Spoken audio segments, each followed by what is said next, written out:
소독의 필요성을 알아보셨으니까는 이제 소독에 대해서 알아보겠습니다. 소독의 개념과 중요성을 한번 살펴보겠습니다. 여러 가지 중복되는 그런 개념들입니다. 소독이란 직접적으로 가축의 병을 일으키는 병원균, 즉 바이러스, 세균, 곰팡이, 기생충 이런 것들이 되겠죠. 그런 병원균을 가축에 해가 없도록 죽이는 방법과 적용 또는 그런 작용 이렇게 볼 수가 있습니다. 또한 병원성 미생물을 죽이거나 병원체의 숫자를 감소시키고 병원체의 접근을 가축에게 접근하는 것을 방지시켜서 질병을 예방하는 것이 소독이다라고 말을 할 수도 있고요. 또한 동물이 전염병에 감염될 위험이 있는 병원균과 그 병원균을 전파시키는 해충, 동물 이런 그 전파 매개체도 박멸을 해서 전염병으로부터 가축을 보호하는 그런 수단도 소독의 개념으로 볼 수가 있습니다. 그래서 소독은 한마디로 가축 전염병의 발생이나 만연을 방지하는 방법 중에서 가장 중요한 작업이라고 할 수가 있습니다. 소독 방법에는 여러 가지 소독이 있습니다. 화학적 소독, 그다음에 고압 소독, 고온 물에 끓이는 고온 소독 여러 가지가 있죠. 자외선 소독, 방사선 소독 여러 가지가 있습니다. 하지만 우리가 화학 약품을 써서 하는 그런 소독약에 의한 소독 어떤 장점들이 있는지 한번 알아보겠습니다. 자, 먼저 소독약에 의한 소독은 소독 효과가 상당히 높습니다.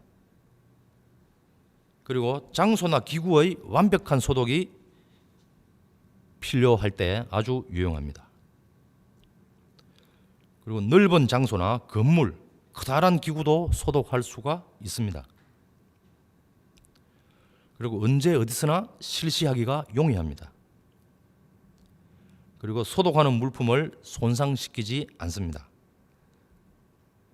또 간편하게 사용할 수가 있는 그런 장점들이 있습니다. 단점을 한번 생각해 봤습니다. 소독약에 의한 소독의 단점으로서는 무엇이냐? 어느 정도의 살포하는 장비 같은 게 필요할 것이다. 그리고 동절기에는 실시하기가 비교적 어렵다라는 것과 소독 효과가 발휘되는데 시간이 조금 소요된다라는 게 있습니다. 그리고 소독 약품이 조금 비싼 편이다라는 것과 중요한 겁니다. 유기물이 존재할 때는 효과가 감소된다. 유기물이라는 것은 분변 이런 것들을 이야기를 하겠죠. 그리고 농도가 맞지 않으면은 즉 유효 농도가 맞지 않으면은 소독이 안 될 뿐만 아니라 병원체가 내성을 가지기가 쉽다라는 게 소독의 단점이 되겠습니다. 소독약에 의한 소독의 단점이 되겠습니다. 소독제의 종류를 살펴보면은 무척이나 많고 종류별 분류 방식도 다양해서 그렇게 큰 의미는 없지만은 그래도 크게 많이 나누고 있습니다. 그래서 시판되는 상용 소독제는 대개 단일 제제이거나 여러 성분이 적절하게 복합된 것이기 때문에 사용할 때는 여러분들은 희석 비율 요것만 잘 따지시면 되고 또 성분 상호 간의 작용 관계 등 이런 거는 이제 제조 시에 좀 고려해야 될 그거지만은 혹시나 소독약이 하나의 소독약이 조금 모자란다고 두 개를 섞어 쓰는 그런 분들이 계십니다. 그래서 그럴 때는 상당히 좀 고려를 많이 하셔야 됩니다. 그래서 실제로 농가 현장에 가보면은 소독제라면은 다 같은 것인 줄 알고 잘못 사용하고 있는 경우가 상당히 많이 있습니다. 그래서 소독제의 종류를 구분해 보면은 다양합니다. 그래서 계면 활성제, 비관이드계, 산성제, 알칼리성제, 그다음에 페놀계, 염소계, 요오드계, 알데히드계, 산소, 알코올 그 외에 복합 소독제들로 구분할 수가 있습니다. 그래서 지금 그 파란 글자로 나타나 있는 것들은 우리가 일상에서 많이 좀 쓰는 그런 그 성분의 소독약들이고 10번에 있는 알코올계 소독제는 우리가 주사를 맞거나 할 때 그 주사 부위를 소독하는 그런 것이죠. 그리고 요즘 같은 시국에 손 소독제로서 많이 나오는 게 이제 알코올계 소독제입니다. 그리고 요오드계 소독제는 이제 상처 부위에 소독하는 또 그런 제품들이 많이 나오고 있고, 그래서 첫 번째와 산성, 알칼리성 소독제에 대해서 조금 자세하게 다뤄보겠습니다. 자, 계면 활성제 또는 표면 활성제라고 해서 용액 상태에서 어떤 물질의 그 표면에 흡착해서 표면 장력을 감소시킴으로써 이 기름때가 비누에 잘 쪼개져서 씻겨 나오듯이 병원체 외피에 있는 지질 성분을 녹여서 병원체를 파괴하는 작용을 합니다. 그러니까 병원체 외피에 지질 성분이 있는 그런 병원체에는 잘 듣겠지만은 병원체 외피에 지질 성분이 없는 그런 병원체도 있습니다. 그런 쪽에서는 또 소독 효과를 발휘할 수가 없겠습니다. 그래서 지질 친화성 바이러스, 다행히 조류 독감은 효과가 있습니다. 그런데 구제역 바이러스로서는 이 계면 활성제 단일 성분만 가지고는 효과가 없는 것입니다. 그래서 세정과 소독의 이중 효과를 나타내는 이 계면 활성제 안에서 4급 암모늄 계열의 소독제가 가장 많이 사용되고 있습니다. 산성 소독제 보면은 일반적으로 산성이 강할수록, 또 뒤에 나오는 알칼리성 소독제를 보면은 강산성, 강알칼리성은 소독 효과가 있습니다. 그래서 그걸 이용하게 되는데, 주로 산성 소독제로서는 이제 구연산 제제가 많이 사용이 되죠. 우리 음료에도 많이 들어가 있습니다. 구연산. 그래서 아주 광범위하게 지금 사용이 되고 있습니다. 그래서 구연산 제제, 즉 산성 제제는 조류 독감 바이러스하고 구제역 바이러스, 이런 산성에 약한 바이러스에 효과가 있습니다. 또 생체에 안전하기 때문에 사람이나 의복의 소독에도 사용이 가능합니다. 또 산성 제제는 효력이 좋은 반면에 침투력이 약합니다. 그래서 유기물이 있으면 효과가 매우 낮아집니다. 그래서 항상 소독의 전제 조건으로서는 세척 앞에는 청소, 그래서 청소, 세척은 이제 물이 들어가서 세척을 하는 거죠. 그 다음에는 건조, 그 다음에 소독, 이런 단계를 거쳐야 합니다. 뒤에 다시 설명을 드리겠습니다. 알칼리성 소독제로서는 가성소다, 탄산소다 또는 생석회, 소석회 이런 것들이 있습니다. 값이 저렴하고 그래서 대단히 소독에 적합합니다. 하지만은 이 가성소다 원액 또는 이런 입자들이 인체에 닿을 경우에 아주 치명적으로 손상을 입습니다. 또 유기물이 많은 환경에서도 소독 효과가 좋은 것으로 나타나 있고, 가성소다는 2%, 탄산소다는 4%로 희석해서 사용을 합니다. 인체에 닿을 경우에 치명적인 이유로 눈, 피부에 직접 닿으면 안 되고, 그래서 이런 소독제를 살포할 때는 아주 피복을 완전 무장으로 고글과 안경, 전문가용 마스크 이런 것들을 착용을 하고 살포를 해야 됩니다. 그리고 부식성이 강하기 때문에 알루미늄이나 철제 계통에는 사용이 금지되어 있습니다. 사용하시면은 다 녹습니다. 그래서 알칼리성 소독제는 차량에 사용할 수가 없습니다. 그래서 아까 산성 소독제 좋지만은 유기물의 그 존재에 소독 효과가 떨어진다라고 했습니다. 그래서 소독제의 효능에 영향을 미치는 요인 중에서 물의 산도와 유기물 그리고 물의 경도에 대해서 소독제 종류별로 어떤 영향을 받는지를 나타내는 표입니다. 그래서 우리가 많이 쓰는 산성 소독제, pH, 물의 pH에 영향을 받습니다. 산성, 알칼리니까는 산성제인데 pH가 높은 알칼리성 물로 산성제를 타버리면 효과가 없어지겠습니다. 그 다음에 유기물에도 영향을 받습니다. 물의 경도는 별로 유기물 영향을 받지 않습니다. 그래서 이것을 볼 때 대부분의 많이 쓰는 그런 소독제들이 유기물의 유무에 따라서 영향을 많이 받는 것을 볼 수가 있습니다. 이것을 보면은 그냥 소독하면은 효과가 떨어지는구나. 소독하기 전에 반드시 세척이라는 과정이 들어가져야 되는 이유를 보고 있는 겁니다.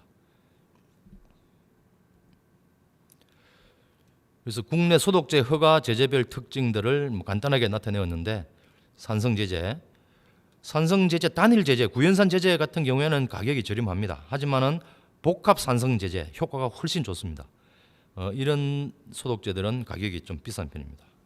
그리고 각종 병원체에 대한 뛰어난 살멸 효과를 가지고 축산 내 외부 소독용으로 쓸 수 있고, 자극이 적어서 사람이나 의복에도 쓸 수 있다고 되어 있습니다. 하지만 유기물이 있다면은 소독 효과가 급격하게 감소한다라는 게 있습니다. 다음 염소제나 알데히드제는 참고를 해주시면 되겠습니다. 자, 이제 여러분들이 소독을 아주 열심히 하고 또 잘하고 지금까지 해왔습니다. 그런데 실제적으로 얼마만큼 효과 있게 소독을 해왔을까? 농가에 다녀보면 사실 많이 부족한 면이 있습니다. 그래서 오늘은 여러분들이 잘 하시는 부분에서 조금 실수를 하거나 조금 등한시할 부분에 대해서 말씀을 드려볼까 합니다. 그래서 소독약 사용 시 유의사항이라고 표현을 했습니다. 자, 소독약의 사용 농도. 소독액의 농도가 짙을 경우에 반드시 효과가 좋다고 판단해서는 안 된다.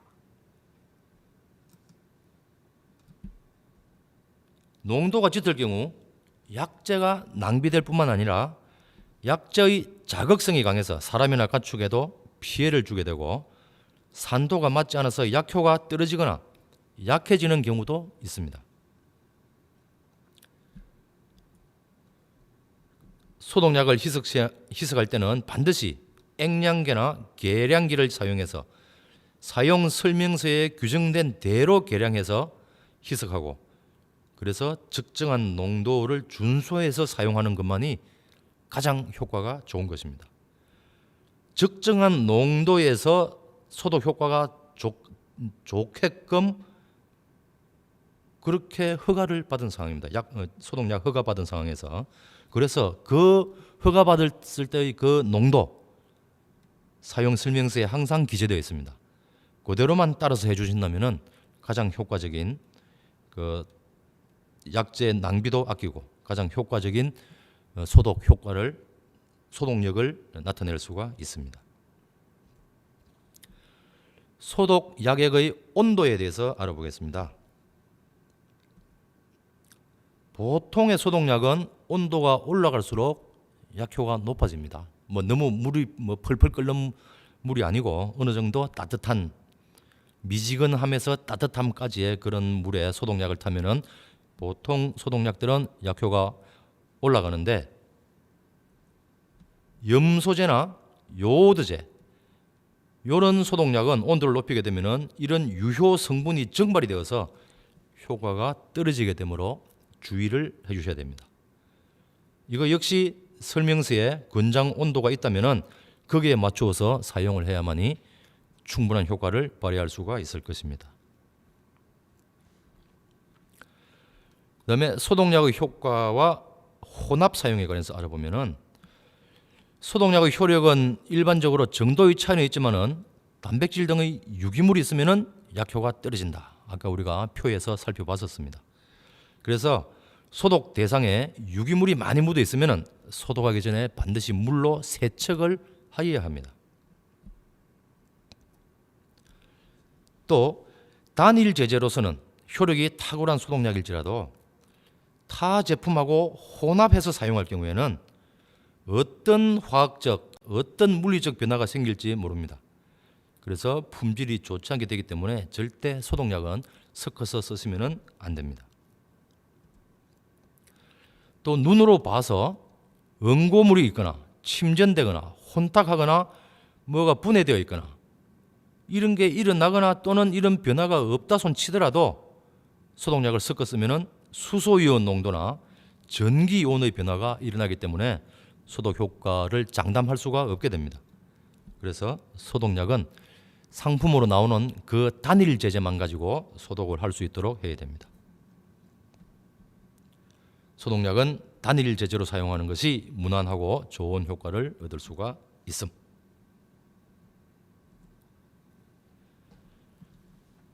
이제는 소독자의 안정성에 대해서 한번 알아보겠습니다. 자, 소독약의 품질이 변하는 원인은 무엇인가? 소독약을 희석했을 때 증발을 하게 되면은 농도가 틀려지거나 유효 성분이 증발하게 되어서 효력을 상실하게 됩니다. 또 공기 중의 산소의 영향을 받아서 약효가 감소되기도 하고 온도, 특히나 고온의 영향을 받아서 약효가 감소되기도 합니다. 그리고 자외선, 직사광선을 받아서 약효가 감소되고 또 얼었다가 녹았을 때에도 약효가 감소됩니다. 또 습도도 영향을 줄 수 있습니다. 소독약을 만들어서 소독을 하고 나서 우리가 또 재차로 주기적으로 소독을 해야 되는 이유가 이전에 했던 소독약이 이런 여러 가지 이유로 품질이 변해서 약효가 감소되었기 때문에 더 이상 병원체에 대해서 어떤 저해 작용을 할 수가 없기 때문에 다시금 소독을 해야 되는 것입니다. 자, 희석한 소독제는 당일날 다 사용하게끔 되어 있습니다. 그러면은 왜 그러냐? 희석한 후에 소독제는 어떻게 되는가? 희석 후에는 원액보다 더욱 소독약이 불안정하게 됩니다. 그리고 잘 조정되어 있는 그 pH의 변화가 생기게 되고 수질의 경도 그리고 금속이온 이런 영향을 또 받게 됩니다. 주로 대부분이 그 농장에서는 그 지하수를 사용하고 있습니다. 그래서 경도가 다르거나 그 금속이온이 많이 함유된 그런 지하수들이 상당히 많이 있습니다. 그런 쪽에 영향을 받는다. 이 영향을 받는다는 것은 소독 효과가 떨어진단 말이죠. 그리고 희석을 했기 때문에 유효 성분의 표면적이 넓어지게 됩니다. 그래서 아까 염소제, 요오제대 같은 경우에는 온도가 올라가면은 유효 성분이 증발한다고 했지만은 같은 개념으로 유효 성분들이 증발을 하게 됩니다. 그래서 희석한 소독제는 안정하지가 않기 때문에 사용할 때마다 희석해서 사용을 해야 되고 하루에 다 소비를 하는 게 원칙입니다. 자, 그러면은 우리가 지금까지 여러 특징들을 봐왔지만은 그러면은 어떻게 하면은 소독 효과를 증진할 수 있을까? 이제 여러분들이 이제 어느 정도 느낌은 있을 거라고 생각을 합니다. 자, 약액의 농도는 정확하게 농도가 진하다고 소독 효과가 꼭 좋다는 것은 아니라고 했습니다. 그냥 그 비싼 소독 약제만 낭비될 뿐이다라고 했는데 그래도 약간의 농도가 좀 진한 것은 어느 정도 효과는 조금 더 있다라고 이야기를 합니다. 그래서 어떤 소독약을 보면은 유기물이 있을 때는 어떻게 쓰라, 또 유기물이 없을 때는 어떻게 쓰라 이렇게 그 희석 배수를 조정해 주고 있습니다. 그래서 유기물이 있을 때 그 희석을 좀 진하게 그러니까 농도를 진하게 그렇게 하는 편입니다. 그리고 약액의 양은 충분하게. 어떤 병원체가 소독약과 접촉이 됐을 때 바로 병원체가 삼위를 할 수 있는 게 아닙니다. 최소 15분에서 20분 정도 소독약과 접촉이 되어져야만이 병원체가 삼위를 하게 됩니다. 그런데 우리의 그 일선에서의 그 소독 현장을 보면은 소독하고 돌아서면은 금방 다 말라버리는 그런 형태의 소독을 하고 있습니다. 소독 효과가 거의 없다고 할 수가 있습니다. 그래서 소독할 때는 충분한 양을 가지고 비가 온 듯이 아주 적셔버리는 그런 충분한 약액이 제공이 되어져야만이 소독 효과를 충분히 가질 수 있다고 이제 생각을 합니다. 그래서 적어도 15분에서 20분 이상 병원체와 소독약이 접촉할 수 있도록, 즉 15분에서 20분 전에는 마르지 않도록 그렇게 소독약 양을 대량으로 준비를 해 주시길 바랍니다. 그래서 방금 말씀드린 15분에서 20분간의 접촉을 위해서 침적 시간을 그 정도를 두어야 된다. 충분하게 두어야 된다. 그리고 오물, 즉 유기물, 분변 등 이런 것들을 제거를 해줘야만이 산성소독제도 효과를 제대로 발휘할 수가 있을 것입니다. 그리고 주기적으로 실시를 해야 됩니다. 이 주기는 참 애매한 말이지만은 인근에 질병 발생이 막 있게 되면은 농장에서는 이 주기가 저절로 짧아질 것이고, 그죠? 최근 들어서 온화하게 농장에 질병 발생이 없다 하면은 좀 나태해져서 주기가 길어질 수가 있습니다. 하지만 축산 차량들은 수시로 출입을 하기 때문에 이 주기라는 것은 상당히 간격이 짧을 것입니다. 그래서 축산 차량이 출입할 때 매번 소독을 해야 될 것이고, 또 그런 분뇨 처리장이라든지 그런 사업장 내에서도 적어도 생석회 정도는 깔려 있어야 될 것이고, 그리고 전체적으로 일주일에 한 번 정도는 소독을 해줘야 되지 않을까 생각을 합니다. 그래서 시설 출입 차량을 소독하는 방법은 차량 세척, 아까 세척할 수 있는 장비가 있어야 된다고 법에 나와 있었습니다. 이 세척은 왜 하느냐? 아까 말씀드렸듯이 소독 효과를 잘 보기 위해서 유기물을 제거하는 것이죠. 세척 다음에는 반드시 건조를 시켜야 됩니다. 자, 물기가 있다면은, 소독하는 곳에 물기가 있다면은 내가 소독약을 정확하게 희석 배율로 맞춰가지고 조제를 했는데 소독 대상에 물기가 있어 버리니까는 소독약 농도가 달라져 버리겠죠. 내가 희석해서 만든 소독제, 그럼 저쪽에 소독 대상에 있는 물기 합해져서, 그래서 농도가 틀려지게 되기 때문에 반드시 건조를 시켜야 되고, 또한 물기가 남아 있으면은 아주 미세한 틈은 이 물기가 막고 있어서 소독약이 그 미세한 구멍으로는 침투될 수가 없습니다.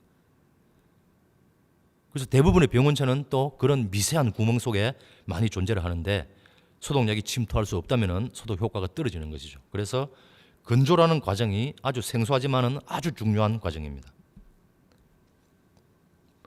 그리고는 소독을 하게 되죠. 일단 차량 소독이니까 부식성이 있는 알칼리성 제제를 써서는 안 되겠습니다. 그래서 충분한 양으로 위에 적재함까지, 차량 하부까지, 양 측면은 물론이고 차량 하부와 적재함까지 충분히 소독될 수 있도록 충분한 양으로 살포하고 15분에서 20분 동안 마르지 않을 정도. 근데 이 차량은 또 소독을 하고 나면 또 움직이기 때문에 15분, 20분은 조금 무리가 생길 수도 있겠습니다만은 소독하고 나서 어느 정도 정차해서 그 자리에서 정차해서 기다리는 그런 방법도 소독 효과를 상당히 높이는 방법이 되겠습니다. 그리고 농가에 가더라도 주로 운전자는 그 차에서 내리지 않는 게 어찌 보면은 소독의 원칙입니다. 하지만 꼭 내려야 될 경우 충분히 운전자 소독을 또 해야 되겠고 차량 내부도 같이 포함해서 소독을 해야 될 것입니다. 다음으로는 관리 사무실 이런 앞에 발판 소독조를 갖추어라라고 이야기가 있었습니다. 그래서 외부인이 출입하는 곳에 설치를 해야 된다. 그래서 여기서는 유기물의 강한 소독제가 많이 사용이 됩니다. 강알칼리라든지 알데히드, 우리가 밟고 다니는 그런 신발 또는 장화 그 사이에 밑에 발바닥에 많은 유기물들이 있게 됩니다. 그리고 신발이나 장화가 충분히 잠길 수 있도록 해줘야 됩니다. 그리고 주당 2, 3회 정도 교환을 해줘야 됩니다.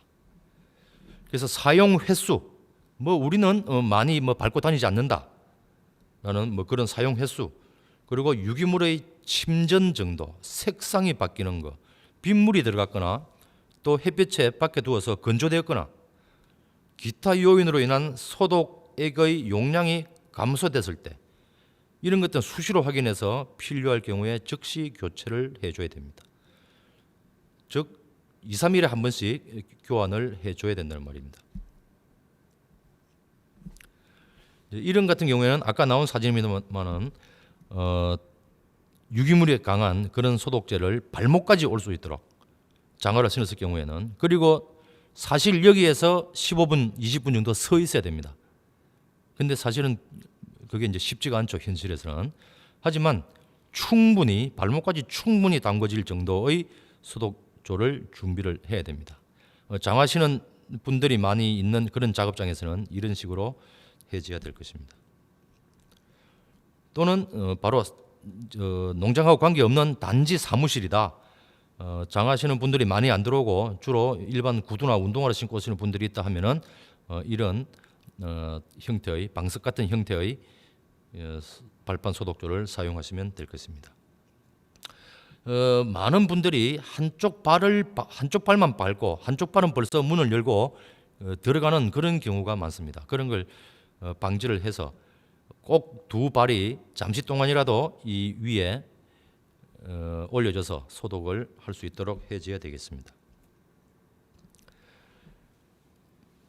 그리고 이 발판 소독주의 소독약을 주기적으로 교환해 주지 않아서 만약 효과가 이제 떨어지게 되면은 오히려 병원균이, 이 속에 있던 병원균이 신발에 묻게 돼서 질병을 전파시키는 거꾸로 가는 그런 역할을 하게 되므로 항상 조심해서 소독약에 신경을 써야 되겠습니다. 자, 이것은 각 신발을 그냥 신었던 신발 1번, 두 번째는 세척만 한 신발, 세 번째는 세척 후에 소독을 한 신발을 가지고 세균을 분리해 본 사진입니다. 그래서 지금 이런 경우에는 세척만 하거나 세척하고 소독한 거하고 그냥 밑바닥에서는 별 차이가 없어 보입니다만은 세균을 키워보면은 소독까지 거친 그런 신발에서는 전혀 세균이 안 나오는 것을 볼 수가 있습니다. 세척만 한 경우에는 그냥 세균을 분리한 것보다는 훨씬 적은 수이지만은 그래도 많은 균들이 나타나는 걸 볼 수가 있습니다. 특히나 이런 지금 신발 밑은 어떤 균열 같은 게 없는데 이런 균열이 있는 이런 신발은 그냥 세척을 해도 잘 세균이 잘 제거가 되지 않죠. 그래서 항상 소독을 거쳐야 되고 신발을 신고 있으면서 소독조에서 소독을 하게 된다면은 상당히 오랜 기간 좀 그 소독조에 두 발을 담그고 기다려 주십사 하는 부탁을 드립니다. 그래서 적어도 발판 소독조는 장화를 담근 후에 1, 2분 정도 서서 기다립니다. 그냥 서서 기다리면 상당히 1, 2분이 길게 느껴질 것입니다만은 그렇게 돼야만이 효과가 있을 것입니다. 그리고 발판 소독조가 주로 이제 건물 밖에 위치하게 되죠. 그래서 햇빛에 노출될 경우에는 소독약의 효과가 감소될 수 있고 또 소나기가 또 갑자기 내릴 경우에는 또 빗물이 들어와서 농도가 달라지게 되겠죠. 그런 걸 방지하기 위해서 이런 손잡이가 달린 이런 판자로 뚜껑을 만들어서 사람들이 지나갈 때 그냥 가볍게 이 손잡이를 들어서 판자를 들고 그 소독조에 발을 담그고 다시 가볍게 덮는, 허리를 숙이지 않아도 뚜껑을 열고 닫을 수 있는 이런 걸 하나 해놓으면은 상당히 유용하겠다 싶어서 소개를 드렸습니다.